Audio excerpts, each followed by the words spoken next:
চৈতালি রান্নাঘর অ্যান্ড ব্লগে সবাইকে স্বাগত। আজকে আমি দুটো রেসিপি নিয়ে চলে এলাম বন্ধুরা।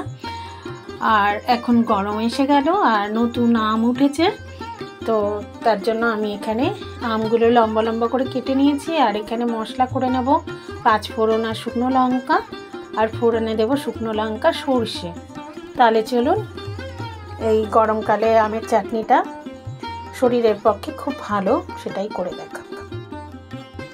এখানে আমি চাটু বসিয়ে দিয়েছি, এখন আমি ভাজা মশলাটা করে নিচ্ছি।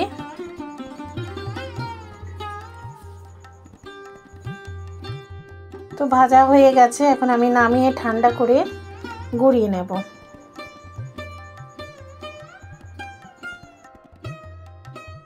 এখন আমি কড়া বসিয়ে দিয়েছি, এখন তেল দিয়ে দিচ্ছি পরিমাণ মতো। তেল গরম হয়ে গেছে, এখন তেলের মধ্যে দিয়ে দেবো শুকনো লঙ্কা আর সরষে। তো ফোড়নটা একটু ভেজে নেব।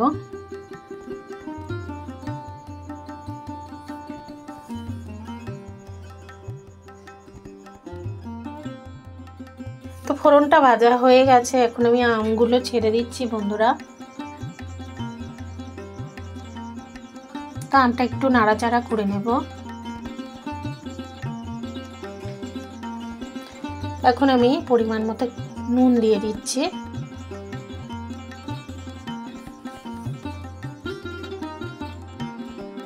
দিয়ে দিচ্ছি সামান্য হলুদ গুঁড়ো। একটু নাড়াচাড়া করে নিচ্ছি।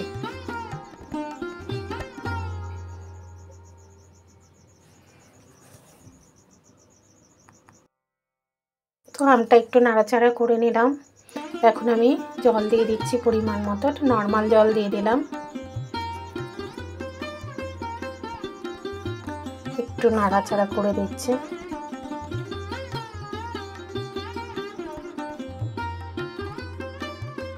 এখন আমি চিনি দিয়ে দিচ্ছি। তো মিষ্টিটা আপনারা যেরকম খাবেন সেই হিসাবে দিয়ে দেবেন।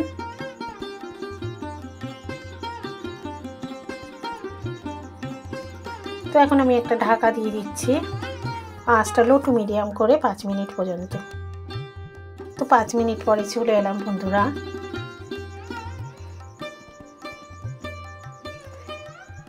তো আমি খুব একটা শুকাবো না, একটু ঝোল ঝোল মতো থাকলে খেতে ভালো লাগে। আর যে ভাজা মশলাটা আমি করে রেখেছি সেটা আমি দিয়ে দিলাম, দিয়ে একটুখানি নাড়াচাড়া করে দিচ্ছি।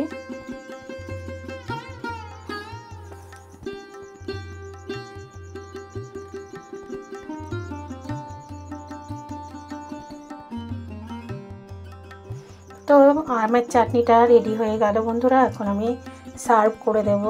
তো এইভাবে গরমকাল চলে এসেছে, এইভাবে চাটনিটা করে খেয়ে দেখুন। তো আমি সার্ভ করে দিচ্ছি।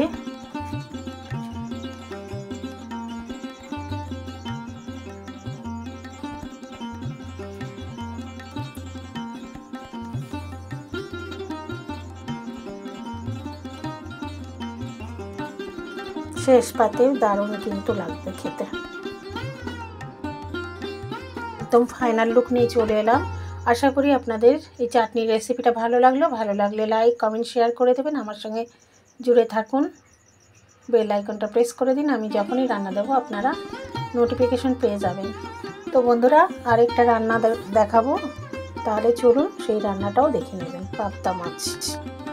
তো এখানে আমি 2 পিস পাবদা মাছ নিয়ে নিয়েছি, আর এখানে কাঁচা লঙ্কা দিয়ে সর্ষেটাও বেটে নিয়েছি, আর এর সাথে একটু পোস্ত দেবো, পোস্তটা আলাদা করে বেটে নেব।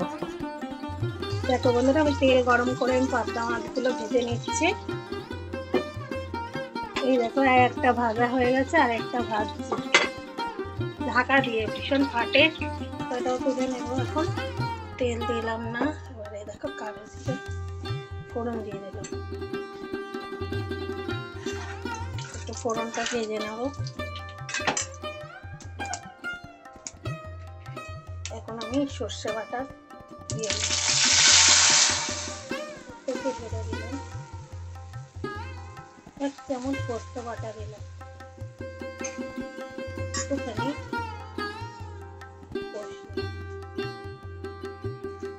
হলুদ গুঁড়ো দিয়ে দিলাম,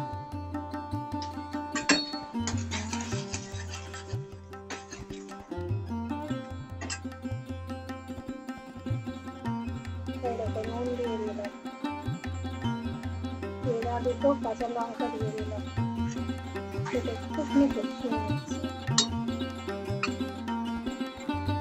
দেখো ভালো করে কষে নিলাম, তেলও বেরিয়ে গেছে। এখন আমি নর্মাল জল দিয়ে দিলাম, মাছটা একটু পরে দেবো কারণ পাবদা মাছ ভীষণ নরম, ওখানে ফুটবে তারপরে মাছগুলো আমি দেখো মাছ দুটো এখন আমি দিয়ে দিচ্ছি। তো পাবদা মাছ কিন্তু ভীষণ নরম মাছ, তো এখন ভালো করে একটুখানি নাড়িয়ে চাড়িয়ে দিচ্ছি।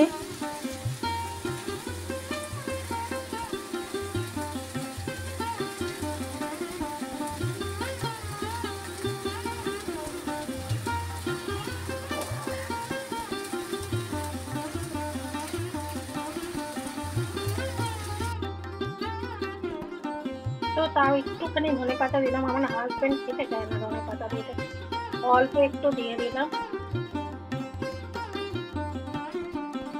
লাস্টে একটুখানি আমি সর্ষের তেল দিয়ে দিচ্ছি সামান্য, যাতে খেতে ভালো লাগে। পাবদা মাছের রেসিপিটা রেডি হয়ে গেলে এখন আমি সার্ভ করে দেবো। মাছটা বন্ধ করে দিলাম, এখন আমি সার্ভ করে দিচ্ছি পাবদা মাছটা।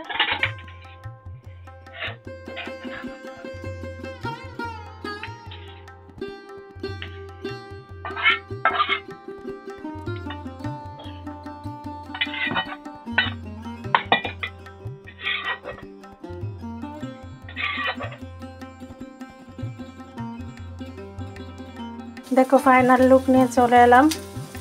আশা করি এই পাবদা মাছের রেসিপিটা তোমাদের ভালো লাগলো। ভালো লাগলে লাইক কমেন্ট শেয়ার করে দিও। আবারও একটা রেসিপি বা ব্লগ নিয়ে তোমাদের সামনে হাজির হয়ে যাব।